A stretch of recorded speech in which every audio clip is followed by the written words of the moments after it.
Blood lines படம் எப்படி இருக்குன்னு இப்ப பாத்துடலாம். ஒரு குடும்பத்தை சாவு துரத்துது. அந்த குடும்பத்துல உள்ள எல்லாருமே வரிசையா இறந்துட்டு வராங்க. சாவு கிட்ட இருந்து தப்பிக்க அந்த குடும்பம் என்ன செய்யறாங்க, தப்பிச்சாங்களா இல்லையா, இதுதான் இந்த படத்தோட ஒன்லைன் ஸ்டோரி. எனக்கு இந்த படம் பிடிச்சது. ஒரு டீசென்ட் வாட்சான மூவியா எனக்கு ஃபீல் ஆச்சு. இந்த படத்தோட ஆரம்பமே அட்டகாசமா ஸ்டார்ட் ஆகும்.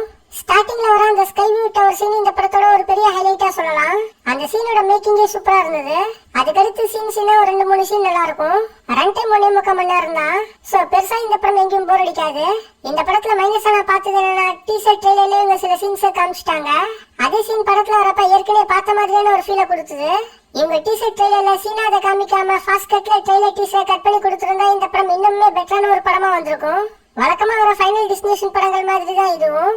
ரத்தம் திரிக்கிற சீன் எக்கச்சக்கமா இந்த படத்துல இருக்கு. இது ஒரு ஏ rated movie, but sexual content பெருசா எதுவும் கிடையாது. ஓவராலா ஃபைனல் டெஸ்டினேஷன் ஃபேன்ஸ்க்கு கண்டிப்பா இந்த படம் ரொம்ப பிடிக்கும். ஜெனரல் ஆடியன்ஸ்மே இந்த படத்தை கண்டிப்பா ஒன் டைம் ட்ரை பண்ணலாம். தமிழ் டப்பிங்கோட இந்த படம் இப்ப தியேட்டர்ஸ்ல ரன் ஆகுது.